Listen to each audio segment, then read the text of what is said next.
It all began quiet instantly. One of the waiters, whose name was Shaha Juwani, told me I was to report to a palace on the outside of the city, near the airport.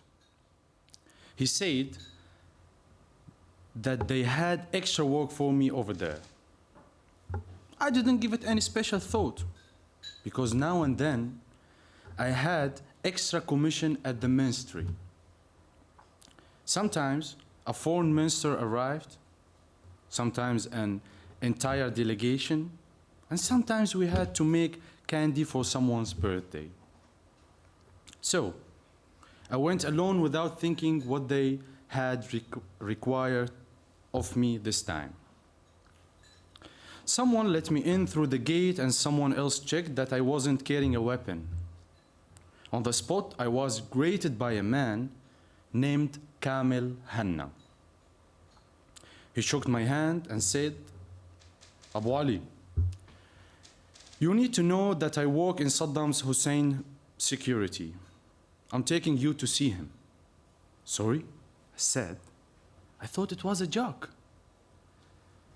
I'm taking you to see President Saddam Hussein, he repeated very seriously.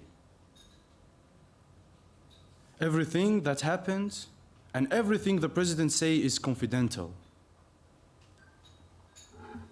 I couldn't believe my ears.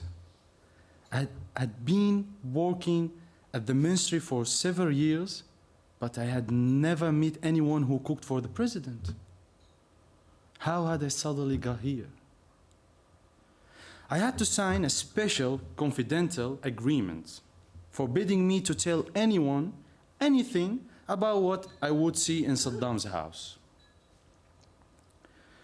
It said that if I broke this promise, I would incur the penalty of death by hanging. It all happened at the speed of lightning. Less than 10 minutes after I had entered the palace, I was standing in front of Saddam. But only later did I put the pieces together. About 6 months earlier, my bosses had asked me to write a resume listing all the people that I had ever worked with and the names of my family members. I also had to bring a certificate from the police that I had never been convicted of anything. The police had been to see my father and Abbas and had asked questions about me. What I'm like, whether I can drink without causing trouble or getting into a fight, whether I had contact with foreigners, Kurds, or religions, or being in trouble with the law. And finally, whether any customer had ever complained that I had poisoned them. The police had also been at the hospital and talked to my friends. At the time, I thought it was a normal procedure because I was cooking for kings. They had to ask about that sort of things in case it turned out I was crazy. But they were already grooming me to be the president chef. It had all been carefully prepared many months in advance, except that I had no idea about it. Saddam liked things to happen by surprise. Then he had the advance. But I didn't know that yet. The day I suddenly found myself standing before the president. So, you are Abu Ali? Yes, Mr. President. Excellent. Make me a tikka. I bowed and went back to the kitchen.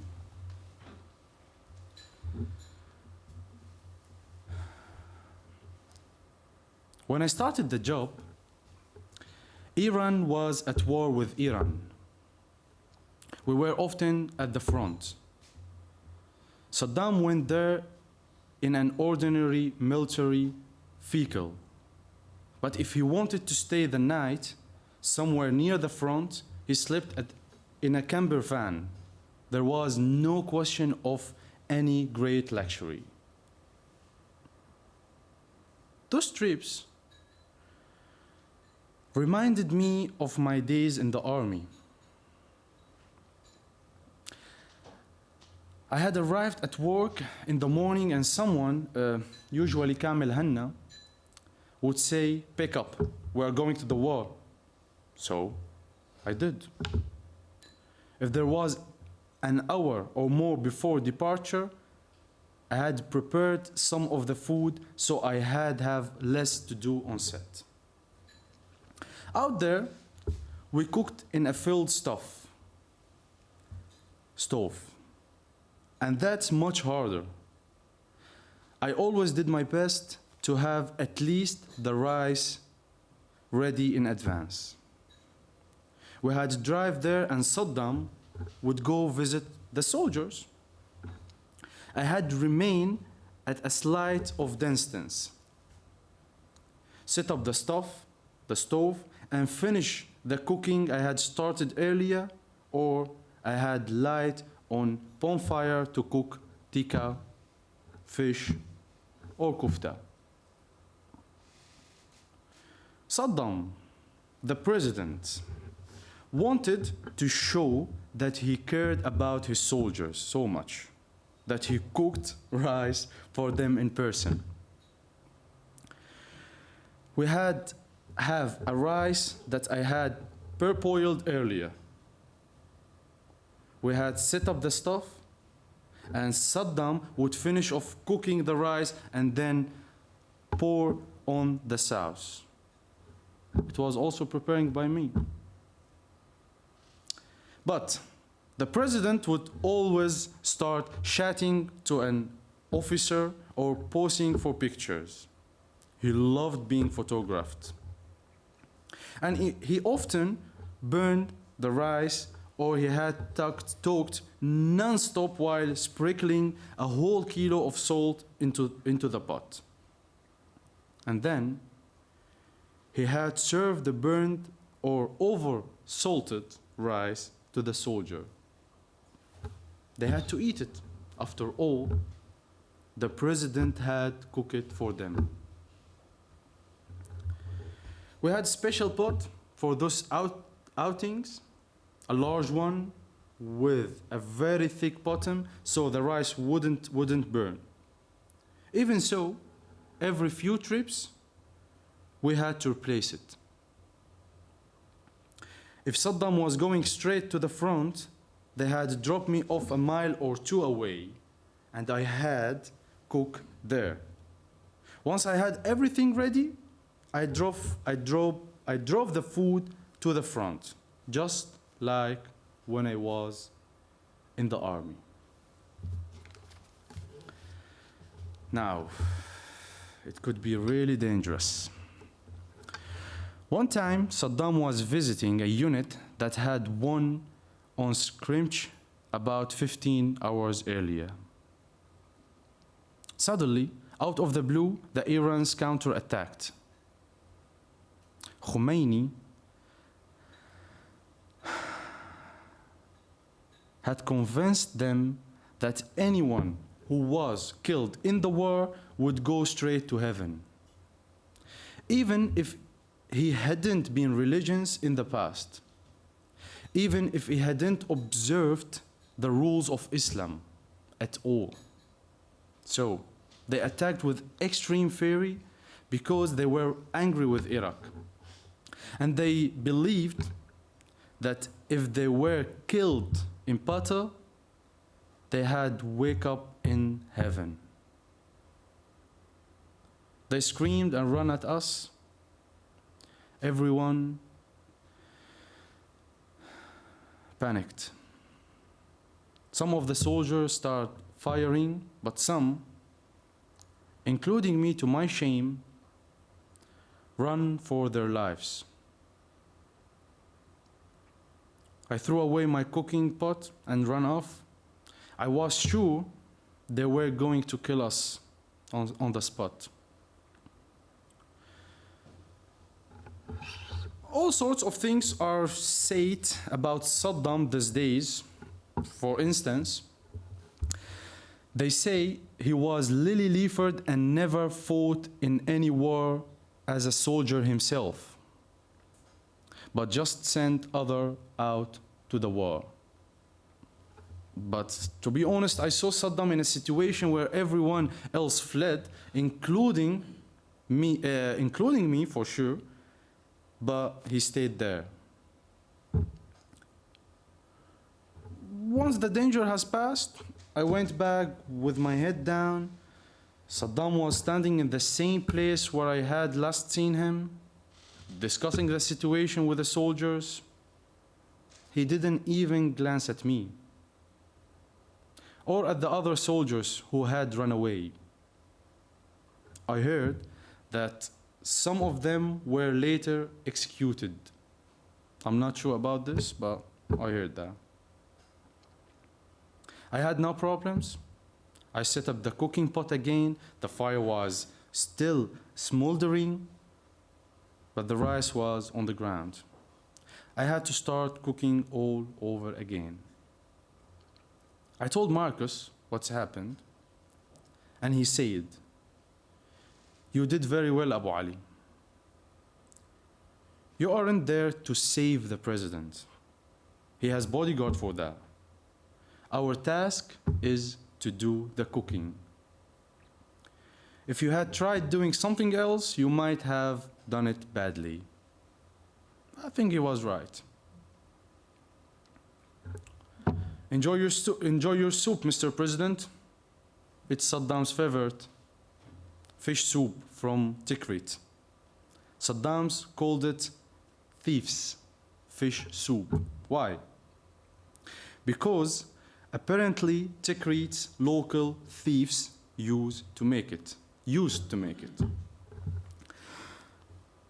And that's the soup Sajida, Saddam's wife, taught me to make nowadays. Apart from her, I'm the only person on the earth who knows how to make it in the way Saddam Hussein liked it. And now you also know how Saddam Hussein used to like his fish soup. Dank u wel.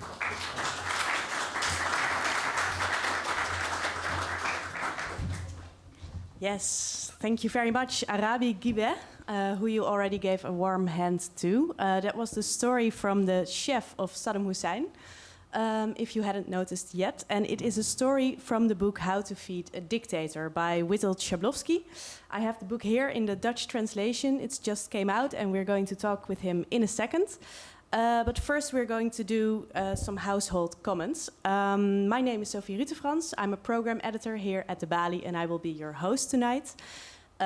This evening is part of a night of dictatorships, and that's not only here in Amsterdam, but it's also happening right now in ProDemos in The Hague, in Studium Generale and het Forum in Groningen, and in Arminius in Rotterdam. And those people are also watching us right here. So that's very nice that there are also online viewers, also because of COVID, of course. So very welcome to you as well, at home or at some other institute in the Netherlands. This evening is funded by the V-Fonds, and we are very glad that they do. So during this program of the Night of Dictatorships, we will have a journey through dictatorships from 4 continents and 5 dictators. We're going to talk with Witold Szabłowski, and of course we are also going to talk about Belarus, because of the current situation and also because it is known as the last dictatorship of Europe. We will talk to Dasha Slabchanka. I will ask her to say it herself later. And Hanna, Adzinets, 2 activists who are here in the Netherlands to talk with us. So those were the household meetings, and we have a lot to discuss. So let's see if Witold is with us here. I will properly introduce him to you as well. He's an award-winning Polish journalist. He covered stories all around the world. He wrote, among other things, the book Dancing Bears, about the nostalgia of people in former communist countries who are holding fast to their former lives, and also the book How to Feed a Dictator, which we are going to talk about right now. If he is, of course, here. We will wait just a second. Yes, I can see you now. Can you see me too? I can see you, I can hear you. I'm very happy that we are connected. Good evening, everyone. Good evening. Welcome. So I've read your book. It was amusing as well as very, it gave me a little unrest to read those stories of those chefs. How did you came up with the idea to talk to the chefs of great dictators? There was a moment in my life when I almost became a chef by myself, and that was a very short period. That was the moment when I realized that chefs are people that know a lot, that they talk a lot, they know a lot of gossips, and they are just lovely characters to talk with. They know a lot of stories. And then I became a journalist, but through my whole journalist career, I remember this short experience, and actually I was looking for a good topic, and I was covering foreign issues, I was covering many different countries, but actually I must say that my whole career I was looking for something kitchen related. And one day I just woke up and I understood that actually there were some people cooking for the worst dictators in the world. What actually did they cook, and did it influence anyhow the way the dictators ruled? Did it ever influence their behavior? And I started digging and digging, and now we have the book. Yeah, I immediately think of the chef of Enver Hoxha, who had a very direct influence on his work, because he had to follow a very strict diet, and he had diabetes, right?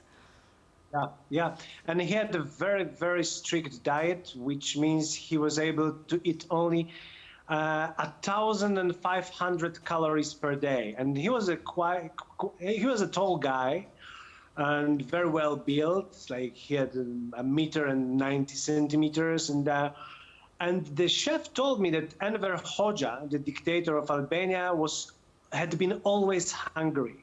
Like he spent half of his life with empty stomach, and you cannot. It's not possible to not be angry when you have empty stomach. So actually, the chef told me that his work was mainly about trying to make the dictator happy, trying to feed him in this limit of calories. And actually, his story is a good example of what it means to cook for a dictator, because when he started the job because the previous chef had been executed, and he knew any day this could happen to him. So he was not only cooking; it was a survival. It was a real challenge to survive 15 years that he spent in Enver Hoxha's kitchen. Yeah, and I think this is also the story from the cook that doesn't want to be with his real name in the book, because the other chefs are all quite willing to tell who they are, and lots of, quite personal stuff, but he is the only one who's holding back quite a bit on that. Yeah, he has this post-traumatic stress disorder. Like, just imagine a person that every day you wake up, you go to work, and for 15 years you are never sure if you are going to come back from the work or you might be executed for nothing. For the matter that the dictator you cook for had some stomach problems, and you're accused of poisoning, or he's just in a bad mood and he needs to execute someone immediately. And this is what exactly Enver Hoxha was doing.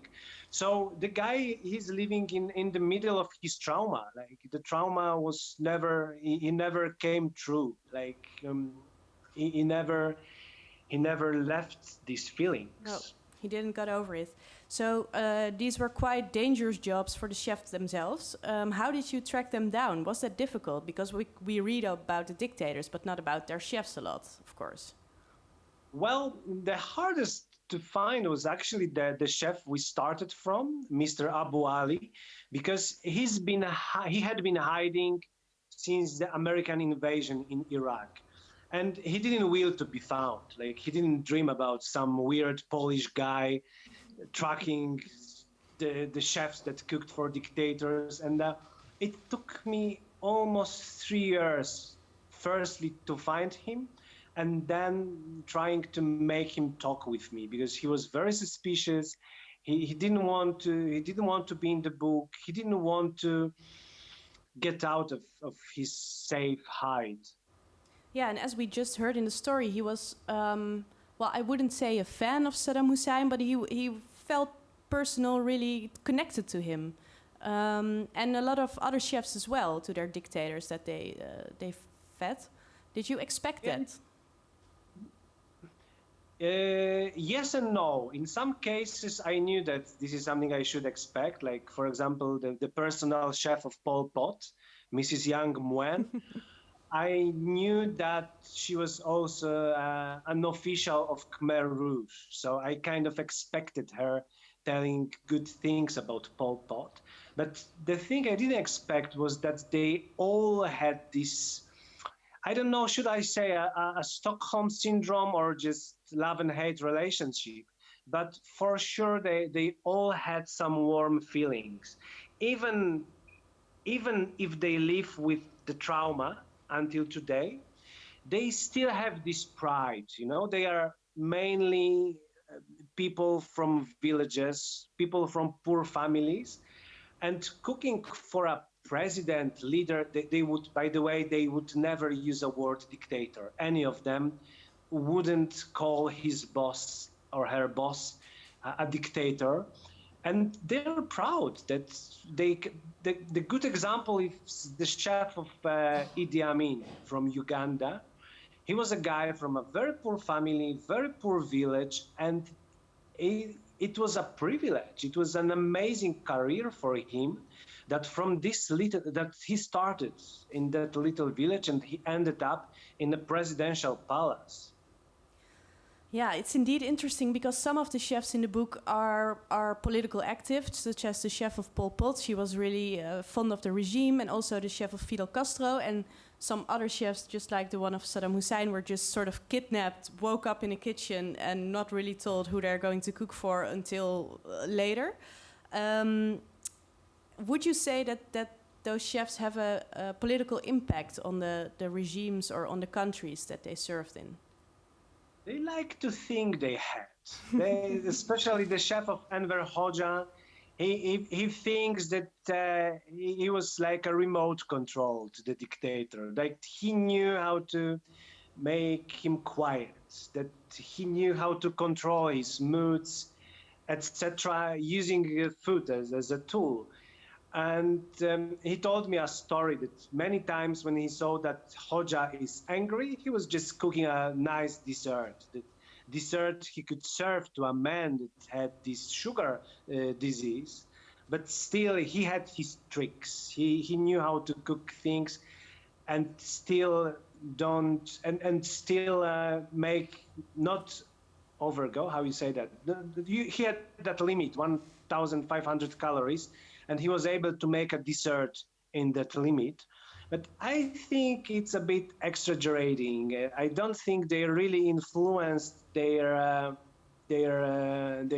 presidents, leaders, but I'm sure that that through the food you can tell a lot about dictatorships, about politics, and about history. And would you say that those chefs have something in common, even though they're from different backgrounds and different countries, and or maybe the dictatorships have something in common? The chefs, I would say that they share the pride, the thing that we already talked about, that they were all coming from a poor backgrounds, and they were very proud when they were talking about their careers. But when you think about the dictators, I noticed that all of them, there is two periods for actually each dictator. And the first period is, I call it a wow period, that you get the power and you just check how much power you really have. So you start a lot of new things. You build a lot of new buildings, you build factories, you start wars, or at least you start some conflicts. Sometimes you condemn some criminal acts. And you see this wow period also in the kitchen, that's the moment when they try a lot of new things. They ask their chefs. The chef of Kim Jong-un is not in the book, but he was actually a good example, because the chef who's working for him, I also talked with him, but just by phone. He was a Japanese guy, but he was traveling around the whole world just to bring the good food for his supreme leader. But that's the first period of being a dictator. And then comes the second period, when they get used to being a dictator, when they get tired with this building and with these buildings and conflicts and everything. And that's the moment when they all start missing the food that their mothers used to cook for them when they were little. So I believe it's very related to the feeling of safety, and that they live in a permanent danger. It's unbelievable stress. They might be killed. It's like with the chefs. They might be killed at any moment. And I think they just naturally turn into the food that makes them feel safe. And at least for a few minutes in a day, they can be children again. Yeah, and why did the chef of Kim Jong-un didn't make the book? That's another interesting story. He went back to the North Korea because he escaped from Kim Jong-un's kitchen on one of the trips to Japan. He was Japanese, and he just escaped. He had 5 bodyguards with them, but he managed to escape. There is a whole story about it. That they were in a restaurant, and he went to the toilet. There was a little window, and he just decided that it's too dangerous to cook for Kim. He also knew that he could have been executed at any moment, so he just escaped. But then, many years later, I said Kim Jong-un. Actually, he was cooking for Kim Jong-il. Yeah. He was cooking for Kim Jong-il, but he was also feeding the little Kim Jong-un. They knew each other, and he was his favorite chef, because he was always giving him sweets and candies and cakes and everything. It's smart to win the children for you as a chef. So that's how you can build a long-term relationship. Yeah, just give a candy, and then Kim Jong-il died, and Kim Jong-un came to power, and he knew that the chef he liked was a traitor, but still he wanted to see him. So he sent his agents to find the guy in Japan. They found him, and they invited him for a special dinner with the supreme leader. And he told me, because we were talking after that dinner had happened, and he told me that actually he thought he might be executed when he goes back to North Korea. But he thought, okay, what do I have to lose? Like, once we leave. And he went, and he told me that Kim Jong-un had been really moved, and they had a really nice dinner. And then after that dinner, he went back to Japan for a couple of months, and that was the moment when we talked. But after all those dinners and meetings, he decided to go back to North Korea. And he has a restaurant there right now, and I think he became quite a rich person. It's interesting because this also touches upon this Stockholm syndrome that you talked earlier about, because this bond between the chefs and the dictators, it seems like it's unbreakable. You know, I spoke to the chef of Muammar Gaddafi. He's not in the book because I found him too late. I found him when the book was was already printed. Yeah. But I went to meet him, and he was crying when he was talking about Gaddafi's death, and he told me that if wife of Gaddafi or any of his kids or anybody from Gaddafi's family would have called him and say to come and cook for them again, he wouldn't think a second. He just loved the family. He just loved the life he had with them. Yeah. And were there also parts that you left out because of it, that it might be dangerous for the chefs to tell to you, or that you have the feeling that you had to protect them in some way? There is a story about young Nguyen, who was a chef of Pol Pot. And before I went to her, I had met with Mrs. Jacqueline Pic, who was the only European that survived the regime of Khmer Rouge there in Cambodia. And she knew the chef, and she knew the story of her life. And she told me that Mrs. Yang Nguyen, the chef of Pol Pot, had lost a child when Khmer Rouge had been in power. And as you know, most of the victims of Khmer Rouge died because of hunger. And also the child of Mrs. Yang Nguyen, the chef, died. It was a daughter. She was only 5 years old, and she was in a kindergarten. And even that kindergarten was for the VIPs of Khmer Rouge, but still, even in this place, they didn't have enough food. So I was talking with Mrs. Yang Nguyen, and she was mentioning only her 3 sons. She never mentioned her daughter, and I knew that she had that daughter, and I knew that that daughter was one of the victims, one of the 2 millions of victims, and I tried to ask her a couple of times. I tried to direct her. Firstly, I tried to direct her that maybe you had some other children.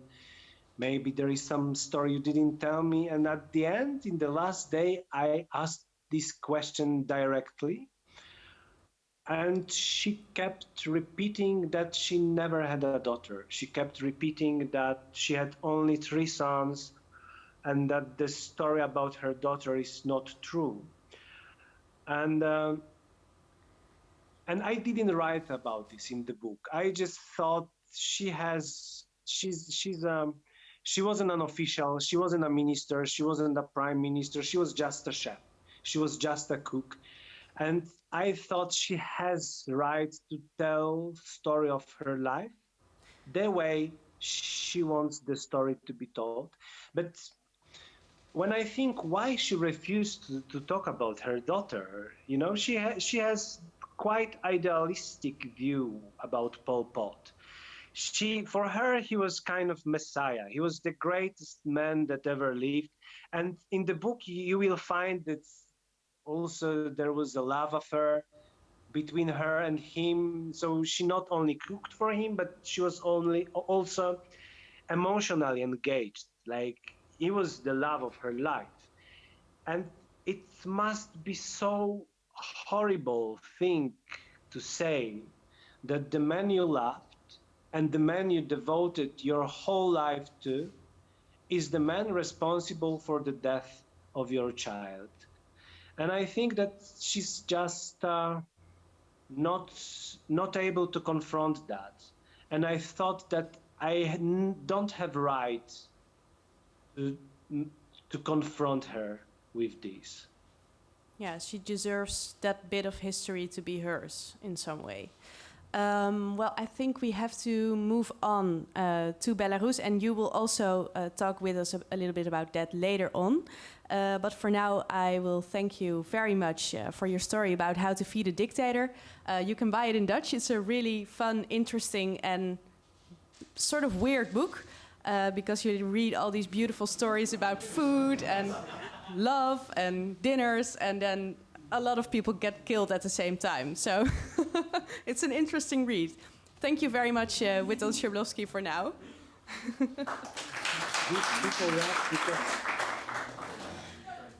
So before I will give the stage to Dasha, Slabchanka, and Hanna, Adzinets, I want to say goodbye to the people who are watching at ProDemos, because in The Hague you will move on to the next program that's going to start, and it's going to be about authoritarian leaders in the corona crisis, and it's with Dirk Sauer, Judith Sargentini, and Kees Konings. Well, have fun over there, but please, for the rest of the people who are watching from home, stay with us, because now we're going to talk about Belarus. And I think all of you know what's happening right now in Belarus. The President Lukashenko, who has been in power for 26 years, is facing now very heavy protests from the people on the ground, from women, from everyone. And we really want to know what is going to happen right there. So please, Dasha and Hanna, take the stage. I will keep sitting right here, but you can stand over there if you want. There's also another microphone in the box over there, and you can use that one as well. So I can touch it, but if you want to, yeah.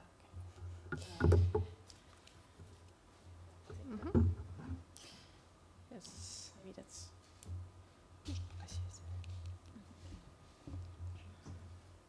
I actually enjoyed a lot the conversation about food. It gave me the answer to the question I was asking myself for a long time. Why now no one just poisons Lukashenko and solve all our problems?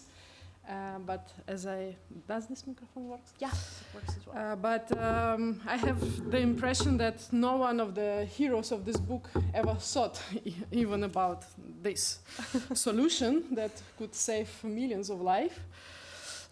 But coming back to Belarus, first of all, of course, I want to say thank you to Balie for giving us opportunity to speak about Belarus, and thank you everyone in this room and everyone who is watching online for the interest in and solidarity with our country. Yesterday, Lukashenko had an inauguration ceremony completely in secrecy. The date was not announced, the ceremony was not broadcasted on TV, and it's required by the law. And on the other hand, people were just put, the fact is, he's inaugurated. But we can say that from yesterday, we have the full right not to call him president anymore. He's not legitimate, he is not legal, he was not elected. He is the person who seized the country. He is the person guilty in crimes against the people, and these crimes we can call the crimes against humanity. And yesterday news brought thousands of people to the street. We expected police to be brutal, and indeed police was very brutal. About 400 people were arrested. It doesn't look like a celebration of the victory of someone with 80%. So it tells a lot about his confidence that he is a president. But yesterday was, of course, not the first day people are protesting. People are protesting 47 days in a row. We have different types of rallies. You will see some examples later on the screen. Most famous, probably in the world, are female marches that we, first it was their reply on an unprecedented wave of violence, but now we have these marches every Saturday, and Sunday is a day for big rallies all over the country with 100,000 people. But during the week, people also do some things. They dance, they sing together, they do performances, they do neighborhood parties, they do solidarity chains of different professionals like doctors, students. sportsmen. So that you can see some examples. And I can honestly say I have never seen so much beauty, bravery, solidarity, creativity in us, in Belarusians, as I see during these 47 days. But at the same time, I have never seen as much cruelty and violence from the police, and I haven't seen any blood in our streets. For me, it was really shocking. And we can say that, yeah, the state is failing, but the nation is born. We see it every day. And we have paid a very high price already.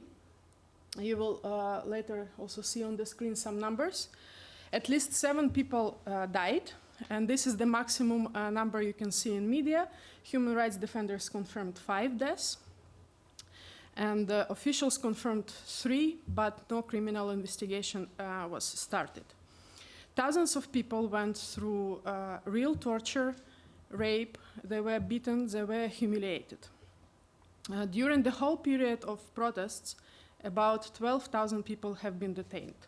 No one knows the exact number, that's an approximation from human rights defenders. And as I told, 0 criminal cases, despite the thousands of complaints from the citizens. But at the same time, the list of political prisoners is increasing every day. There are criminal cases against opponents, and they affect more than 200 people. Police, like people are fired from job, for example, for their political views. Parents are told your kids will go to orphanage if you go out to the streets. There are like a lot of forms of repressions. And police very often works without any uniform, without any identification. They go around the city in the cars without license plates, and they just can pick you up any moment, any time, for no reason. Not only if you go to demonstration, but just you can go to the shop, and then you can find yourself beaten in a police station. So I would say we have been a police state, but now we are military dictatorship. And a bit of a personal information.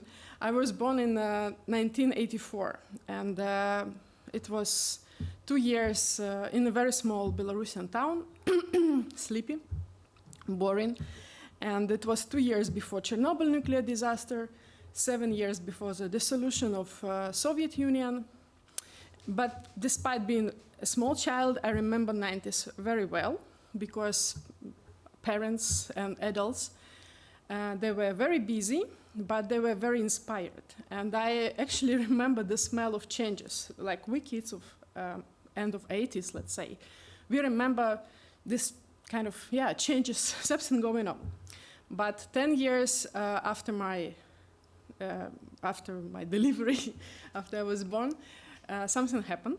Lukashenko came to power, and 1984 came back in Orwell meaning. So our life became absolutely dystopian. And my small city, my small town, fell asleep. And it was sleeping for 2 decades. And I saw it awake only this summer. So why now? Why now? Why not during these 26 years of dictatorship? Until recent, we have kind of social contract in our society. If you follow certain rules and compromise certain freedoms, you can have an okay life. Of course, people resisted, and some of them paid with their lives for this resistance. But for majority, it was okay. They preferred not to notice what's going on. But this year, COVID-19 pandemic became the first trigger, and the reaction of Lukashenko became the first major mistake in a big chain of mistakes. He did not just deny the pandemic, he also mocked the victims and gave a lot of dieta advices how you should treat this pandemic. The state did not provide any financial support to people affected by the situation. And the social contract was broken, kind of. What was the reply of society? The reply was unprecedented wave of solidarity. People collected a lot of money. They made with their own hands masks, costumes, protective shields for doctors. They were cooking warm lunches for doctors. They bought oximeters and respirators abroad. I don't know how, but they managed to bring all these devices to the country. So people understood that they are the ones who are responsible for their lives, and they're actually capable. But still, we expected a super boring election campaign. No one expected 3 very strong candidates to announce their ambitions, but they did. They were very different. They targeted different parts of society. All 3 were not registered. 2 of them were put in prison. And then, you know, the beautiful story of a housewife who was driven by love, and she decided to run on behalf of her husband.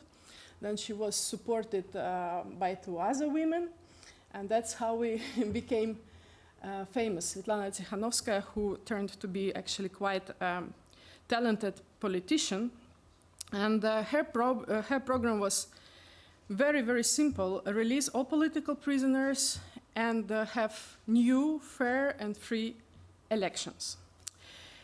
And to have real choice, not just the ceremony of elections, not just the procedure, it actually resonated to millions of people.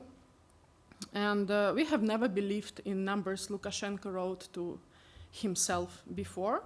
But at the same time, we were still not sure if he won or not. But this year, we all sure he did lost. And here I would like to pass the microphone to Hanna, who would tell us more about what is living in Lukashenko's Belarus. Thank you, Dasha, very much. Thank you all for coming and listening us. So I would like to go deeper and explain you how the regime was born. Maybe it will help you to understand the situation which we have now in Belarus, how it's difficult for people to stand up against a regime, and why this situation in this year is really different than all previous years which we had before. Lukashenko regime is personalistic regime. You should understand that every solution, every decision in country is taken only because of wishes of one person. And of course, such systems do not appear in some moment of time. We have some circumstances for that. First of all, it's cultural things. Belarus has Soviet background, and it's great ground for such kind of regime because of personality and cultural background were mostly destroyed, and generations of people grown in some abstract Soviet nationality which disappeared after, and it's so easy to manipulate with people, to not let them consolidate against regime if people do not belong themselves to some group, some society group. Second thing is which Lukashenko did when he became president. During few years after becoming president, he changed fully government institution in the country. He took under control executive and judicial powers, police, riot police, army, election commissions, media, everything is under his control, and everything so loyal for him. Everybody in the system is so loyal for him even now, after all that violence. Also, during the next step after changing government institution was steps in economics. Lukashenko did not let privatize key area in economic, to not let exist any capital in the country which is not under his control. So, in one hand, it let him support from Belarus people who has some nostalgia about Soviet and communism time. And other hand, he fully controls all money in the country and excludes any power competitors for him. Also, he completely blocked all possible ways to protest for people on the streets. Government has a really well-equipped police, very well trained and so loyal. And even now, when we see some videos from the streets from Belarus, there is some talks between protesters and police. And even now we see how loyal police still, police see what happens in the country, and they do not believe people, they believe to lie and propaganda from authorities. So it means that it's unlikely that some force department will support people on the street, will stop support the dictator. Also, as I said, Lukashenko blocked any possibility to have some opposition leader, and that's why today we have Svetlana Tikhanovskaya, because Svetlana Tikhanovskaya, housewife in the past and present, president is in present, is woman, and Lukashenko do not think that it can be some danger from woman, and she just let her go on the elections. And on top of that, Lukashenko has a really good support from Russia.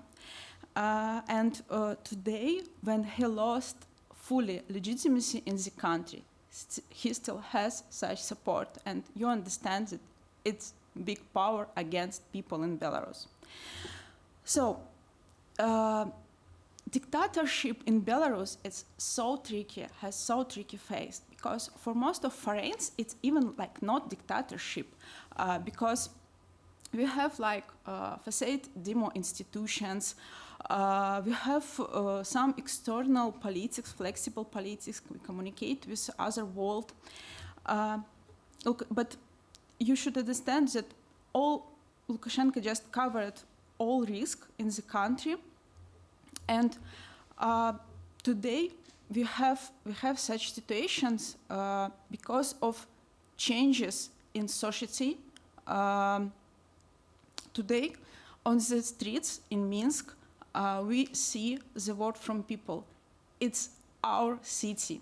It's really a huge mental movement, because I was leaving the country. I left it because I lost my hope that something will be changed, because people who are living in such circumstances cannot change anything, and they just do not try. And when I heard this phrase, it's our city, I understand that society is different today and situation is different. People believe that they can do something. As Dasha said, we have incredible solidarity and self-organization of people, and I think it's also movement for the world, because we have intelligence against power and propaganda, and we have self-organizations against outdated vertical authority system. It can be, this fight in Belarus can be a real good example and inspiration for many other countries which also have similar situation as in Belarus, and that's why we try to highlight the situation in Belarus. That's why it's so important to support and highlight Belarus today. Together we will win and we will change the world. Thank you very much.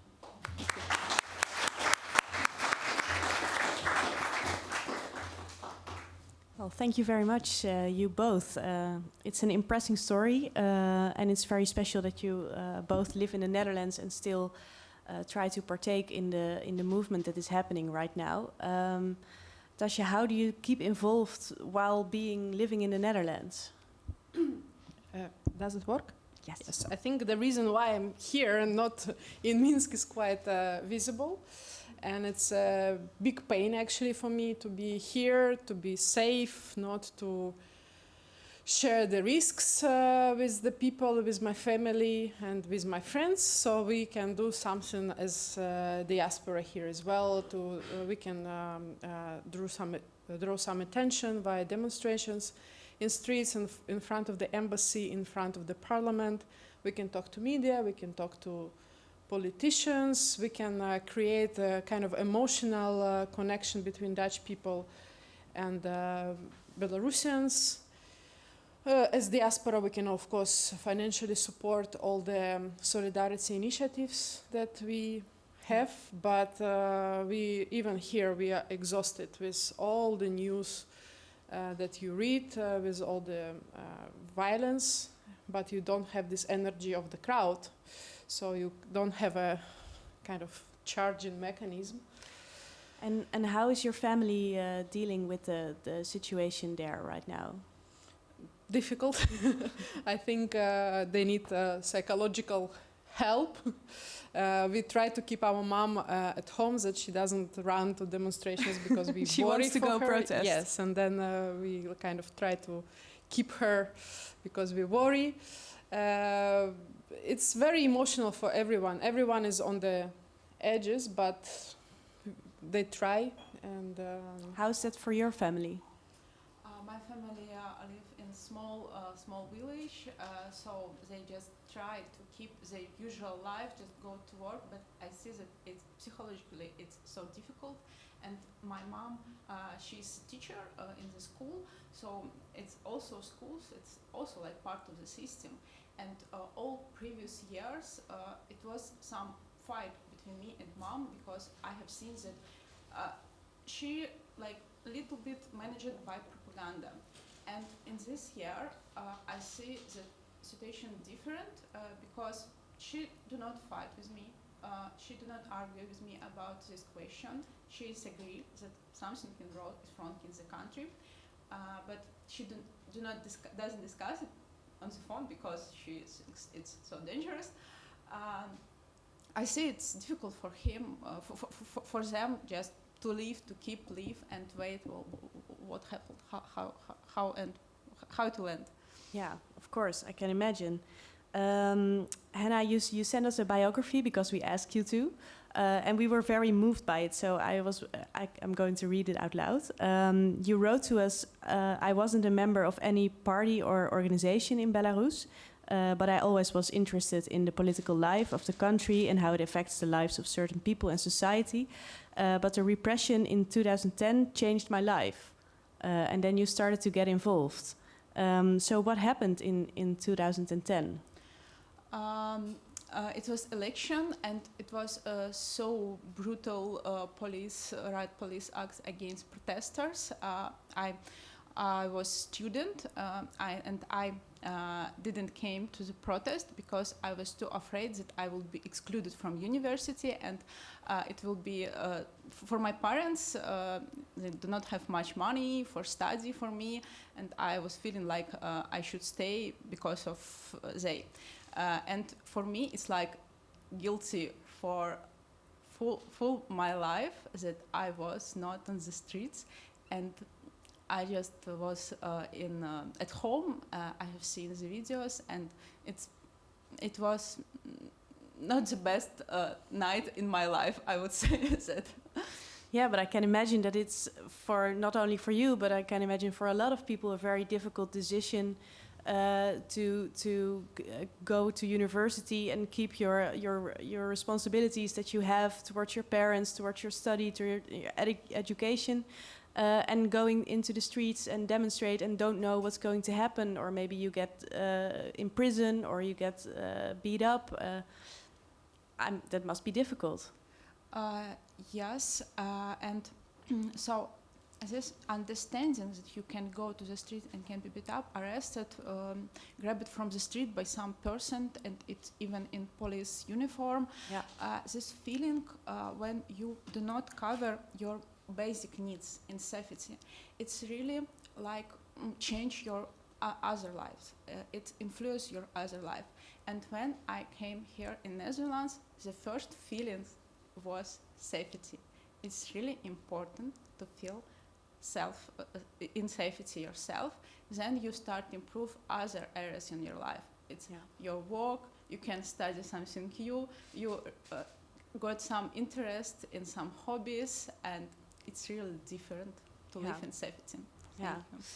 Dasha, do you think that now that there are so many people protesting, it encourages others to also go protest? It makes it less scared when you are with a very large group, maybe?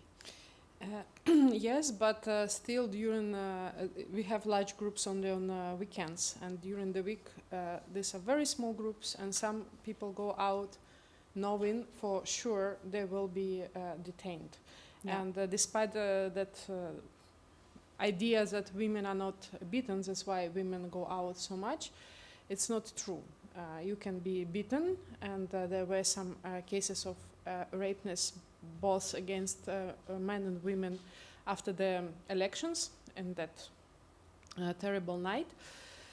So that's just, we compare the situation a lot to life with an abuser, and when a victim understands he or she lives with an abuser, you reach a certain point when you, no matter what, you want to just break. And that's, I think, what people what's feel. happening. I think it's interesting that you also mentioned why after so many years now protests, and I think you mentioned the pandemic as a sort of changing point, turning point. Yes, because before Lukashenko targeted only opposition, he was humiliated only opposition. But during pandemic, he did just tremendous mistake. He could profit from it. He could make quarantine and just, you know, no demonstrations at all. But he just went to such a denial, and he told that everyone who died, it was their fault because they were fat or they were old. You know the story. It was also in Dutch media about vodka, sauna, and some butter that should help you to stay healthy. So that people were shocked with this because it was not about opposition anymore. It was about doctors. It was about just ordinary people. But of course, there were other triggers as well. Economic situation was very bad. Relations with Russia were very bad at that moment. So that we called him like a lucky guy, a political animal, because he had kind of a nose how to behave. But this year, probably because of COVID, he had no smell feeling, I don't know, and he admitted that he had COVID himself.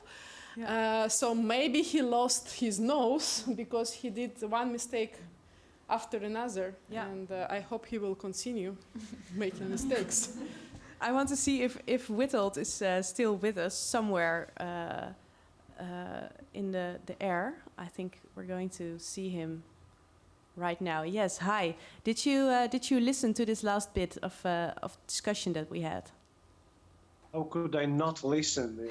We are neighboring with Belarus, and I cross my finger for the Belarusians. Żyje Belarus. Dziękuję.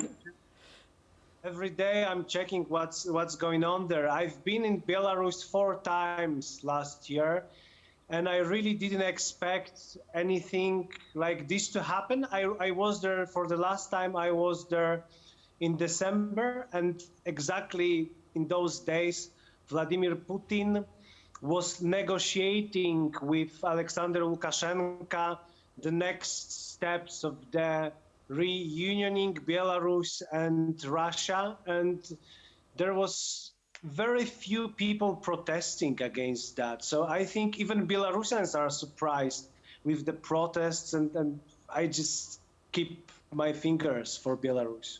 Cross my fingers. I keep my fingers crossed. Yes, because you also, of course, wrote a book, Dancing Bears. We already mentioned it before about the nostalgia some of the Eastern countries have to the Soviet times. And you said in an interview, modern dictators aren't colorful like Donald Trump and Boris Johnson, but they are more like Alexander Lukashenko. Do you remember that? And do you still see that difference in dictatorship?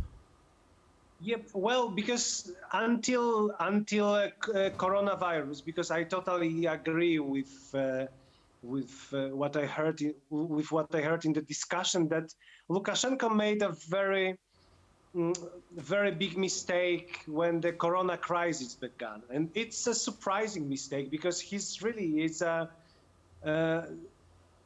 was a very smart politician. He had been for many years, and when I was in Minsk, I had that feeling that you actually can have quite a good life. You can find a good restaurants in Minsk. You can drink a good cafe. You can have quite a good hipster life in Minsk. As you can have your Netflix, you can go to Egypt once a year or even to Thailand, as long as you don't touch politics. Politics is for the guy with mustache and with the borrowed hair. That's quite typical for Mr. Lukashenko. So as long as you stay away from his business, you're safe. And I think that's different from America, from United Kingdom. You cannot call Donald Trump a dictator. Like I think he would love to be a dictator. Like I think he's dreaming of making America a dictatorship, but luckily for all of us, he cannot do that. And Alexander Lukashenko had this chance, and unfortunately for all of us, especially for Belarusians, he made a use of this chance. Dasha, do you think you share this way of thinking about Lukashenko? And we're also grateful to Poland for the position Poland took in respect to Belarus, and also about non-recognition of Lukashenko and all the efforts and all the help to refugees and so far and so on. So we really appreciate this neighborhood solidarity. And how do you see the protests continuing? Is there any end in sight, or? I pray and hope for craziness of 2020, because this year really showed that things can function without plan and without leaders. And I was in the streets of Belarus very often, but without hope, because you just go, your conscience calls you there, but you don't have the internal feeling like, you know, the revolution gonna happen, that the history, that you don't feel this flow of the history. And this year, I definitely feel the flow of the history, that we are part of the process we cannot understand now completely. So I hope for the fate, I hope for the destiny, that some things will trigger people even more. I understood I cannot hope for any cook helping us, but maybe somebody else from, like, I don't know, but I just hope something will happen, because definitely if we fail, the life in Belarus will be a nightmare. Everyone who is capable will leave the country, because all this beautiful hipster life will end. Like, we will not have co-workers, cafes, festivals, already like no crowdfunding platforms in Belarus. Everything will be just sterilized, and that will be just desert. And I hope that now the luck is on our side, and the guy lost it. I really hope. We are almost out of time, but I want to ask you one last question, and maybe, Hanna, I can ask it to you. What do you feel that the European Union's role is when it comes to Belarus? First of all, it's really important for Belarus people support from European Union that Lukashenko cannot recognize it as president. It's really important, and European Union also can help with some financial programs for people who was tortured, who was beaten.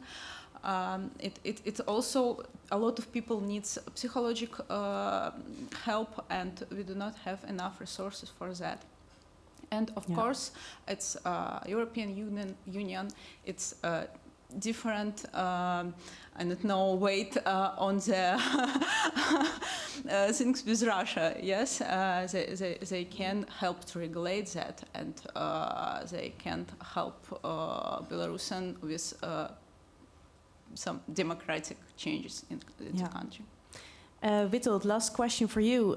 You've wrote a lot about the nostalgia for Soviet times in very different Eastern European countries. Do you have any prospect or any thing that you expect to happen maybe with Belarus? Can I just quickly answer the question about European Union? Of course. Before I go to this one, I think EU should very quickly open the borders for Belarusians who try to escape from Belarus. And thank you for the compliments towards Poland, but Poland is not pushing this hard enough. And for all the people that take part in the protests, and they know that they might be arrested or their families might be arrested or might have problems, the border should be just open without any, let's do all the documents later, but firstly, let's just let the people in. And it's not functioning like this. So this is what EU and Poland and other countries could really do, and we should do that quickly. And what could happen? I wish all the best to Belarus. Like, I hope that they will see the flag with, the blue background and the golden stars. I'm waiting for this moment. I love Belarus and I love going there. It's a beautiful country. If you haven't seen it, everyone should go and see the forest, the last natural forest of Europe with the bisons, with amazing, spectacular nature. So we should wait for Belarus, support them, and wait for them in the EU. Thank you very much. I want to thank all of my guests here tonight. We are on a tight schedule, so we have to round it up. Please give a warm applause for these beautiful women.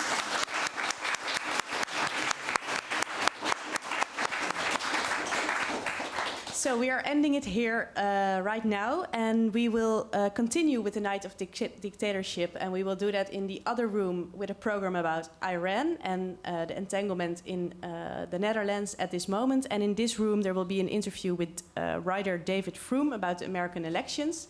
Thank you very much for coming. Thank you. Thank you.